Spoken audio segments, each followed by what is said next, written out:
Okay, welcome back students, good afternoon. हम लोग जैसा मैंने लास्ट लेक्चर में आप लोगों को लॉज ऑफ केमिकल कॉम्बिनेशंस करवाए थे। टोटल 5 लॉज थे, 5 में से 3 हमने कर लिए थे।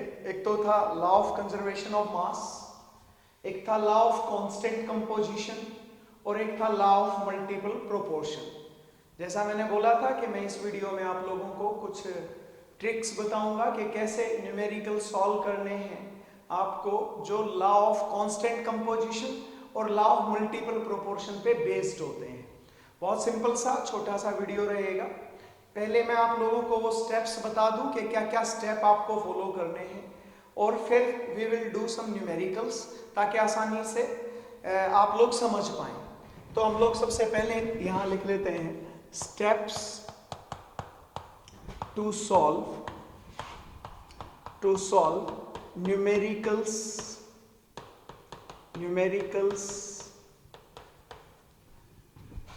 related to law of chemical combination and law of multiple proportion. Okay, I will explain these laws again, but उससे पहले आप लोग स्टेप्स देखें क्या क्या स्टेप है। स्टेप 1 देखिए, ट्रिक क्वेश्चन कैसे आता है कि वो एक स्टेटमेंट देगा, उसमें कुछ डेटा देगा, और उस डेटा दे के 2 टाइप से क्वेश्चन पूछ सकता है।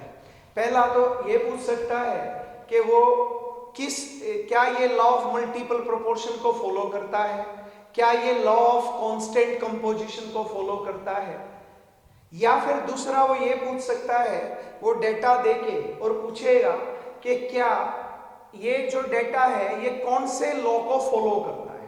तो उसके लिए आपको लॉ ऑफ केमिकल कॉम्बिनेशन की डेफिनेशन आनी चाहिए और लॉ ऑफ मल्टीपल प्रोपोर्शन की। और इसका बहुत सिंपल मेथड है, क्या, जैसा मैं बताऊंगा, and then we will apply it, कि न्यूमेरिकल लिख लेंगे और न्यूमेरिकल को सॉल्व करके देखेंगे कि क्या इन स्टेप से न्यूमेरिकल इजीली सॉल्व हुआ क्या। तो पहला स्टेप क्या है कि separate the data into 2 sets। ज्यादातर आपको 2 ही सेट्स मिलेंगे एक्सपेरिमेंट के। 2 एक्सपेरिमेंट देगा वो, एक एक्सपेरिमेंट में एक कंपोजिशन दे देगा, दूसरे में दूसरी कंपोजिशन दे देगा। क्लियर है? अब क्या करना है स्टेप 2 के अंदर, अभी एक एक करके, अभी शायद ना समझ में आए, पर जैसे ही मैं न्यूमेरिकल लिखूंगा आप समझ जाओगे। Separate the data into 2 sets, 2 sets में सेपरेट करो। Now consider 1 set at a time, एक टाइम पे एक सेट को कंसीडर करना है। ठीक है, 2 अलग अलग एक्सपेरिमेंट थे, एक्सपेरिमेंट 1 लिख लिया, एक्सपेरिमेंट 2 लिख लिया, एक्सपेरिमेंट 3 भी हो सकता है। ठीक है, मैंने 2 ही लिखे हैं, ज्यादातर 2 से ही अपना काम चलेगा। तो दो सेट में सेपरेट कर लिया, एक का पूरा डाटा एक सेट में कर दिया, एक का पूरा डाटा दूसरे सेट में कर दिया, और अब एक सेट को एक टाइम पे आपको कंसीडर करना है। अब स्टेप 3 में क्या करेंगे, स्टेप 3 में calculate mass of each component separately. आपको जो कंपाउंड उन्होंने दिया है उस कंपाउंड के हर कंपोनेंट का मास निकालना। जैसे ऐसे समझे, जैसे कार्बन और हाइड्रोजन दे रखे हैं, उसने बता दिया कार्बन इसमें 10% है और हाइड्रोजन नहीं दिया, तो हाइड्रोजन कितना बच गया। अगर 100 ग्राम ये होता, 10% का मतलब है 100 में 10, तो 100 ग्राम में 10 ग्राम तो कार्बन है, तो हाइड्रोजन कितना बच गया 90 ग्राम। तो दोनों का अलग अलग मास आ गया। सेम ऐसे ही दूसरे एक्सपेरिमेंट में भी कर लेंगे। ठीक है, अब क्या करना है, step 4 calculate the mass of each component separately in each set. Her set में आपको ये काम करना है। स्टेप 4 में क्या करेंगे, now apply unitary method क्या होता है। यूनिटरी मेथड में, in this method In this method, make the mass of one element 1 आपको 1 कर लेना। जैसे कि कोई भी है, जैसे 10 ग्राम कार्बन रिएक्ट्स विद कितने से करता है? रिएक्ट्स विद 90 ग्राम हाइड्रोजन से। तो 1 ग्राम कार्बन रिएक्ट करेगा विद 90/10। ठीक है। Same element must be made unity in both sets.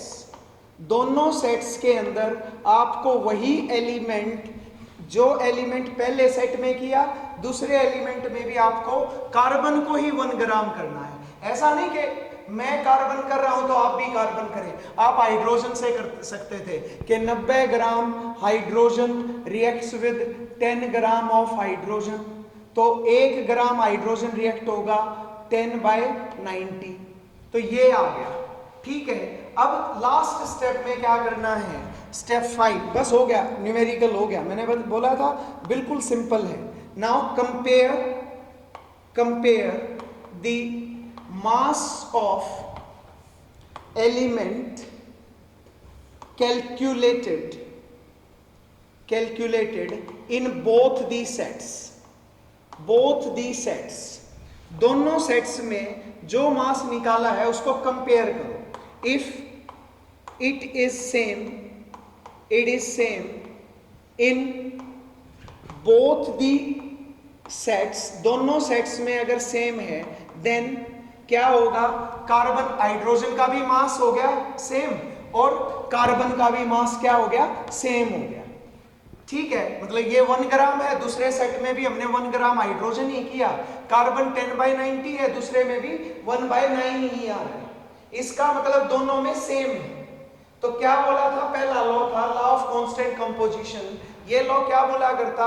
जब एक कंपाउंड को 2 अलग अलग मेथड से बनाओगे तो उनके जो मास की रेशियो है, जो उनके कंपोनेंट्स थे, 1:1/9 यही रेशियो आई थी। दूसरे में भी अगर यही सेम आया, क्योंकि ये तो 1 ही किया हमने हाइड्रोजन को, और कार्बन भी सेम आया, तो कौन सा लॉ फॉलो होगा? If it is same in both these sets, then law of constant composition is followed. Law of constant composition is followed. Clear? However, if the mass in one set is whole number multiple of mass of same element in another set, then कौन सा? मैं यहां पे क्योंकि numerical solve करूंगा इसलिए वहां नहीं लिख रहा हूं। Set, then law of multiple proportion is followed. Law of multiple proportion is followed. ऐसे समझते हैं जैसे कि 1 ग्राम हाइड्रोजन यहां तो 1/9 ग्राम से रिएक्ट कर रहा है, दूसरे एक्सपेरिमेंट में वो 2/9 ग्राम कार्बन से रिएक्ट कर रहा है। तो इसका जस्ट डबल नहीं आ गया क्या? तो जस्ट डबल हो गया, इसका मतलब होल नंबर मल्टीपल है। हाइड्रोजन तो सेम है, कार्बन डबल हो गया। इसका मीनिंग क्या है? Law of multiple proportion. Law of multiple proportion क्या बोलता था? अगर एक एलिमेंट का मास फिक्स कर दो तो जो दूसरा एलिमेंट है, वो जितने कंपाउंड्स बने हैं उसका मास सभी में, उस एलिमेंट का मास सभी कंपाउंड्स में होल नंबर मल्टीपल आएगा। क्लियर है? वो अगर होल नंबर मल्टीपल आती है मास रेशियो तो लॉ ऑफ मल्टीपल प्रोपोर्शन को फॉलो होगा, और अगर आती है सेम तो law of constant composition. Clear? क्योंकि दोनों में बहुत सिंपल हो गया ना ये, कि हमने हर बार इसको यूनिटी कर दिया, बाद में चेक करते चले जाएंगे। क्लियर है? तो ये स्टेप्स है, मैं फिर से एक बार फटाफट रिवाइज करवा दूं। Separate the data in 2 sets, 2 sets में सेपरेट करो, एक सेट को एक टाइम पे कंसीडर करना है। Calculate mass of each component separately in each set, her set में आपको हर कंपोनेंट का मास निकालना है। फिर आपको क्या करना है, आप लोगों को यूनिटरी मेथड अप्लाई करना है। यूनिटरी मेथड का मतलब है in this method make the mass of one element one. आपको एक एलिमेंट का मास वन बना देना है। Same element must be made unity in both sets. दोनों सेट्स में उसी एलिमेंट को यूनिटी बनाना है, दोनों में। Compare the mass of element calculated in both the sets. दोनों सेट्स में कंपेयर कर लो, अगर सेम आए तो लॉ ऑफ कांस्टेंट कंपोजिशन, अगर होल नंबर मल्टीपल आए तो law of multiple proportion follow होगा। तो स्टूडेंट्स ये तो सीधी सी बात थी, समझ में तब आएगा जब मैं न्यूमेरिकल करवाऊंगा। तो अब हम लोग न्यूमेरिकल करते हैं।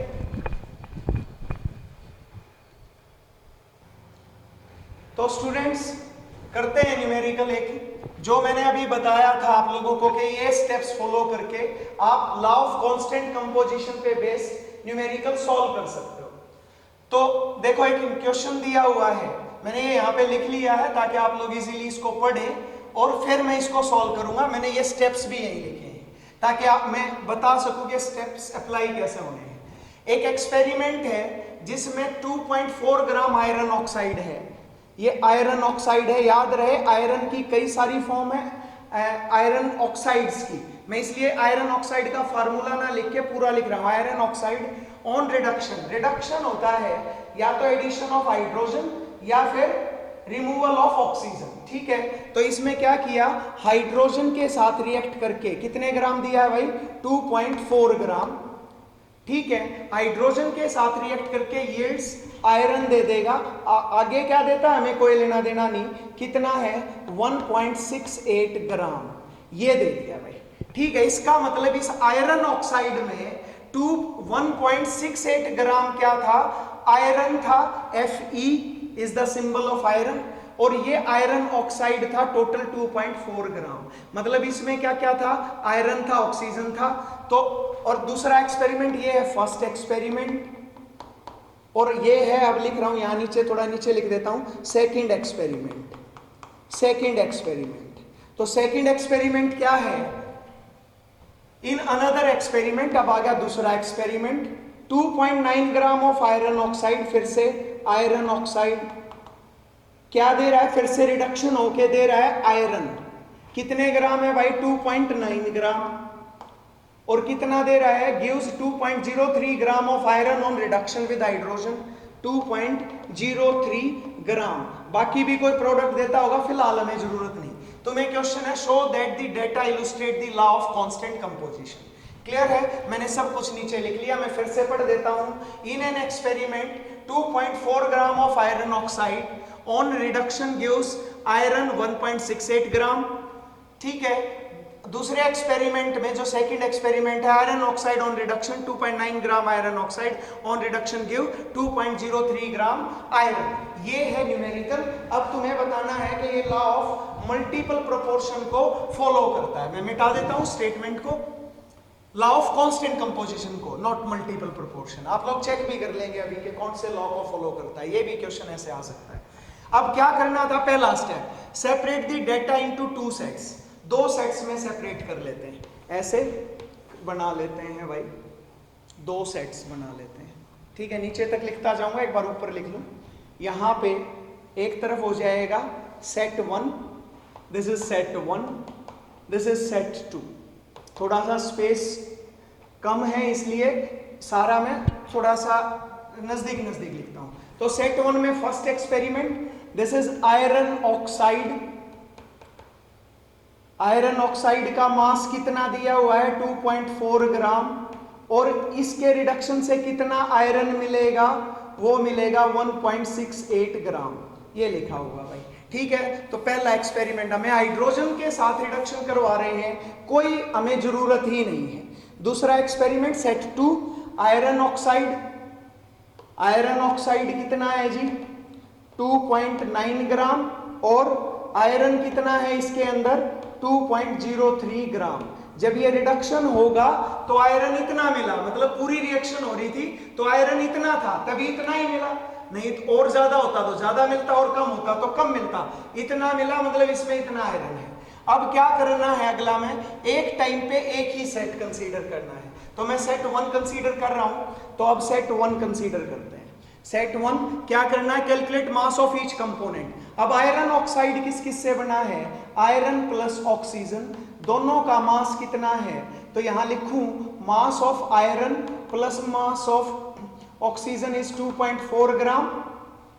मास ऑफ आयरन कितना दे रखा है 1.68 ग्राम, तो मास ऑफ ऑक्सीजन कितना होगा 2.4 ग्राम। तो मास ऑफ ऑक्सीजन कितना हो गया जी 2.4 माइनस 1.68 ग्राम।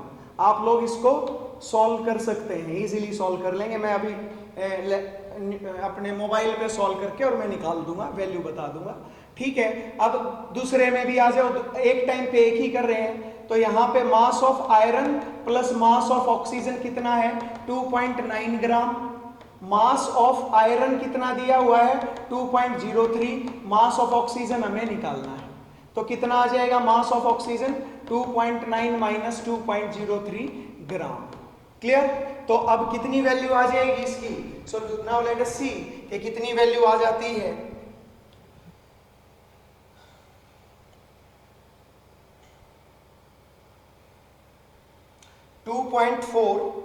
माइनस 1.68 आप इजीली कैलकुलेट कर सकते हो। मैं थोड़ा सा स्पीड अप और एक्यूरेसी के लिए 0.72 ग्राम, और यहाँ पे कितना आ गया मास ऑफ ऑक्सीजन, ये मास ऑफ ऑक्सीजन आ गया, कितना आ गया है, ये आ चुका है हमारे पास जी 2.9 माइनस 2.03, सो इट इज 0.87 ग्राम। तो मास ऑक्सीजन का भी आ गया, इधर भी दोनों सेट में आ गया। मास ऑफ आयरन कितना था, मास ऑफ आयरन कितना है 1.68 ग्राम, यहां पे मास ऑफ आयरन कितना है 2.03 ग्राम। ओके, तो देखो पहला सेट हो गया, पहला दोनों को सेपरेट डेटा सेपरेट सेट्स में कर दिया था। Consider one set at a time हो गया। Calculate mass of each component, दोनों कंपोनेंट का मास आ गया। आयरन ऑक्साइड आयरन और ऑक्सीजन से बना था, दोनों का दोनों सेट्स में मैंने निकाल लिया। Now apply unitary method. अब किसी का भी मास कांस्टेंट कर लो, मैं ऑक्सीजन का मास कांस्टेंट कर लेता हूं, तो कितना हो जाएगा, तो 0.72 gram of iron react with of oxygen, react with कितने से जी, रिएक्ट विद 1.68 ग्राम आयरन, इसी से कर रहा है, और 1 gram of oxygen react with 1.68 by 0.72 gram of iron, this is 1 gram of oxygen. तो 1 ग्राम ऑक्सीजन इतना आ गया आयरन। अब ऐसे ही यहां पे भी, अब देखो क्या लिखा, now apply unitary method. In this method make the mass of one element, एक एलिमेंट का मास, मैंने ऑक्सीजन का मास क्या कर लिया 1 कर लिया। Same element must be made unity in both the sets, दोनों सेट्स में अगर इसमें ऑक्सीजन किया है तो इसमें भी ऑक्सीजन को ही 1 करना पड़ेगा। तो यहां कितना है भाई oxygen 0.87 gram of oxygen react with कितने से 2.03 ग्राम आयरन, और 1 gram of oxygen react with कितने से 2.03 बाय 0.87 ग्राम आयरन। ये आ गया अब हमारे पास दोनों में। अब लास्ट स्टेप क्या है, जो जो मास आए, अगर तो ये मास सेम आते हैं दोनों में, मैं एक बार डिवाइड भी कर दूं। Okay, so now let us see that what will be the product on division. तो 1.68 divided by 0.72 is equal to 2.33 gram. Okay, अब ये देखें तो 2.03 divided by 0.87, this value also comes out to be 2.33, exactly same आ रही है, तो दोनों में सेम आ गया। तो क्या बोला मैंने, if it is same in both the sets, दोनों सेट्स में अगर ये मास जो यूनिटरी मेथड से आपने कैलकुलेट किया है, अगर तो ये आता है सेम, तो कौन सा लॉ होगा, सो इट फॉलोस, कौन सा भाई, सेम आ गया ना, ऑक्सीजन का भी 1 और आयरन का 2.33 रेशियो में, so it follows law of constant composition. तो क्लियर हुआ कि नहीं हुआ, वही 5 सेट हैं, नाम के 5 सेट हैं, असल में तो 2 ही हैं, असल में 2 ही स्टेप्स हैं। तो तो पहले separate the data into two sets, दो सेट्स में सेपरेट कर लिया, फिर एक टाइम पे एक ही सेट को कंसीडर कर रहे हैं, मैं दोनों को साथ लेके चल पड़ा। आप लोग पहले एक का निकाल लें फिर दूसरे का निकालें, क्योंकि हमारे पास स्पेस की कमी थी और थोड़ा टाइम भी मैंने बचा लिया इससे। अब क्या करना है, हर कंपोनेंट का जो इस आयरन ऑक्साइड में जो भी मिले उन दोनों का अलग अलग मास निकाल लो। Law of conservation of mass law apply करना है, ठीक है। निकाल लिया, अब यूनिटरी मेथड निकाल लो। अगर तो दोनों का मास सेम आ गया तो लॉ ऑफ कांस्टेंट कंपोजिशन, और otherwise law of multiple proportion अगर मल्टीपल आएगा। तो एक एग्जांपल में लॉ ऑफ मल्टीपल प्रोपोर्शन का भी करवा देता हूं, बंद कर दो। तो स्टूडेंट्स अब एक न्यूमेरिकल करते हैं जो कि लॉ ऑफ मल्टीपल प्रोपोर्शन को इलस्ट्रेट करेगा। देखो ये क्वेश्चन क्या दिया हुआ है, two compounds of each containing only tin, tin का सिंबल है Sn, स्टेनम बोलते हैं इसको, stannum Sn, tin and oxygen, ठीक है। टिन और ऑक्सीजन से मिला है, कोई कंपाउंड्स हैं, दो कंपाउंड हैं, कंपाउंड ए और कंपाउंड बी, जो किससे बने हैं, टिन और ऑक्सीजन से। हैड दी फॉलोइंग कंपोजिशन, उन्होंने इसकी कंपोजिशन भी दे दी है। कितनी, मास परसेंट ऑफ टिन, मतलब जो ये परसेंटेज है ये मास में दी है, मतलब 100 ग्राम में 78 ग्राम, ये है 78.77 ग्राम तो है टिन, और बाकी बचा हुआ क्या है 21.23 ग्राम जो है वो ऑक्सीजन का मास है। तो दोनों को जोड़ोगे तो 100% आ जाएगा, 100 आ जाएगा। कंपाउंड बी में भी टिन है 88.12 और 11.88 है oxygen. Show that this data illustrate the law of multiple proportion. फिर से वही काम करते हैं, क्या करते हैं, दो सेट्स बना लेते हैं, सेट 1 और सेट 2, ठीक है। तो सेट 1 और थोड़ा इधर बना लेते हैं, set 1 and this here is set 2, set 2, ठीक है, सेट 1 और सेट 2। तो कंपाउंड ए का है, कंपाउंड ए में जो भी कंपाउंड ए है वो किससे बना है, उसमें मास ऑफ टिन दे दिया। मास ऑफ टिन कितना है, दैट इज 78.77, और मास ऑफ ऑक्सीजन है दैट इज 21.23। जोड़ के देख सकते हो, 7 3 10, 9 और 1 10, 9 और 1 10, 9 और 1 10, ठीक है। तो पूरा 100 आ गया, क्लियर। तो ये वाला भी मास क्लियर हो गया। अब ऐसे ही यहाँ पे कर दो, मास ऑफ टिन कितना दिया हुआ है 88.12 ग्राम, और मास ऑफ ऑक्सीजन दे दिया 11.88 ग्राम, तो ये भी 100 आ गया, ठीक है। ये ग्राम्स में हो गया, परसेंटेज लिखा था बट परसेंटेज के आगे मास भी लिखा था। तो दो सेट्स में किया, तो ये तो बाय चांस हमें बिल्कुल सिंपल मिल गया जिसमें अलग अलग ही दोनों के मास दे रखे हैं, ठीक है। Consider one set at a time, calculate mass of each component. तो 3 स्टेप पहले हो चुके, अब 4th स्टेप पे आओ। Now apply unitary method. फिर से मैं ऑक्सीजन के मास को रख लेता हूं, यूनिटी बना लेंगे और इसके मास को कैलकुलेट करते हैं। तो 78.77 gram of 21.23 gram of oxygen reacts with, कितने से रिएक्ट करता है, reacts with 78.77 gram of tin. बिल्कुल सेम मेथड अप्लाई कर रहा हूं, 1 gram of oxygen reacts with कितने से आ जाएगा 78.77 by 21.23 gram of tin. Okay, यहां भी लगा दे, अप्लाई कर दे यही 11.88 gram of oxygen react with, कितने से रिएक्ट करता है भाई, react with 88.12 gram of tin. तो 1 ग्राम ऑफ ऑक्सीजन, वही सेम कंपाउंड, सेम एलिमेंट को यहां भी यूनिटी रखना है, is equal to 88.12 by 11.88 gram tin, ये है। अब अगर तो ऑक्सीजन का मास तो हो गया फिक्स, अगर या तो ये सेम आया तो लॉ ऑफ कांस्टेंट कंपोजिशन, अगर मल्टीपल में आया तो मल्टीपल प्रोपोर्शन को फॉलो करेगा। तो वैल्यूज देख लेते हैं कि कितनी वैल्यूज आएंगी। तो ये है 78.77 डिवाइडेड बाय 21.23, तो ये वैल्यू आ गई 3.7 के अराउंड आ रही है, 3.71 ग्राम आ गया जी।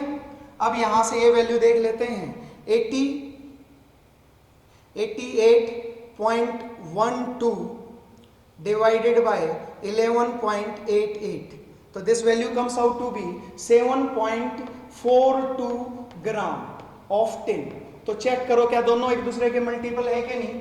अगर ये 3.7 होता और ये सिर्फ 7.4 तो ये क्या रहा है 3.7 इंटू 2 कितना हो जाएगा 7.4 नहीं आ जाएगा क्या। एग्जैक्ट वैल्यू नहीं आ गई 3.71 तो 7.42 तो एग्जैक्ट मल्टीपल है। So the mass of tin is whole number multiple in 2 experiments। 2 experiments में whole number multiple है, hence it follows law of multiple proportion। Clear है। तो देखिए मैंने जो स्टेप्स आपको लिखवाए वही स्टेप 2 लॉज में अप्लाई हो गए, तो कंफ्यूजन कहीं रहा ही नहीं। कंफ्यूजन क्या हो सकता था हम लोगों को कि पहले sir law of constant composition में निकालते, जैसा कि कई सारी बुक्स में है, वो जैसे निकालते वैसा ना करें। जैसे मैं बता रहा हूं एक के मास को यूनिटी कर लें, उसी एलिमेंट के मास को दूसरे एक्सपेरिमेंट में, तीसरे एक्सपेरिमेंट में, सब में वही करें, फिर उनके मास को कंपेयर करके देखें। अगर तो वो मल्टीपल आ रहे हैं, जैसे ये 3.7 ये 7.4 तो ये मल्टीपल आ गया तो लॉ ऑफ मल्टीपल प्रोपोर्शन। अगर आता सेम तो लॉ ऑफ कांस्टेंट कंपोजिशन। बहुत सिंपल सा ट्रिक्स हैं to solve the numericals related to law of constant composition and law of multiple proportion. Law of conservation of mass तो बहुत simple है। अगला जो लॉ आएगा लॉ ऑफ रेसिप्रोकल प्रोपोर्शन, उसमें भी आप लोग सेम यही चीज अप्लाई कर सकते हो। बट अगर लॉ ऑफ रेसिप्रोकल प्रोपोर्शन की बात करें तो इनमें ज्यादातर आपको 2 एलिमेंट मिलेंगे, उसमें आपको 3 एलिमेंट मिलेंगे। तो आप देखते ही बता दोगे कि यहाँ तो लॉ ऑफ रेसिप्रोकल प्रोपोर्शन ही लगेगा। उसके न्यूमेरिकल में अलग से बताऊंगा, हालांकि वहां भी सेम टेक्निक ही चलती है। क्लियर है। तो पहले 3 लॉज होपफुली सबको बिल्कुल क्लियर हो गए होंगे। Law of conservation of mass, total mass of reactant is equal to total mass of product. 3 step 3 processes में ऑब्जर्व होगा, फिजिकल चेंज में और केमिकल चेंजेस के अंदर बात करें तो प्रेसिपिटेशन रिएक्शंस और डीकंपोजिशन रिएक्शंस, इन 3 में आपको याद रखना। फिर आता है आपका लॉ ऑफ कांस्टेंट कंपोजिशन। जब आप एक ही कंपाउंड को 2 अलग अलग या 2 से ज्यादा अलग अलग तरीके से बनाओगे तो मास रेशियो के कंपोनेंट्स की हमेशा सेम रहेगी, इररिस्पेक्टिव कि आपने क्या मेथड अप्लाई किया, जैसा कि पिछला न्यूमेरिकल किया था। लॉ ऑफ मल्टीपल प्रोपोर्शन में क्या होता है, अगर हम एक एलिमेंट का मास कांस्टेंट कर दें तो आप कई सारे कंपाउंड्स बने सेम एलिमेंट से, आपने एक एलिमेंट का मास कर दिया कांस्टेंट, तो जो दूसरा एलिमेंट है उसकी मास रेशियो हमेशा मल्टीपल में आएगी, और मल्टीपल नहीं होनी चाहिए, होल नंबर मल्टीपल होना चाहिए उनकी मास रेशियो का, तो वो लॉ ऑफ मल्टीपल प्रोपोर्शन को फॉलो करेंगे। तो तीनों का रिवीजन भी करवा दिया, ट्रिक भी बता दी, सो होपफुली आ गया होगा समझ में। ओके, थैंक यू स्टूडेंट्स, मिलते हैं नेक्स्ट वीडियो में।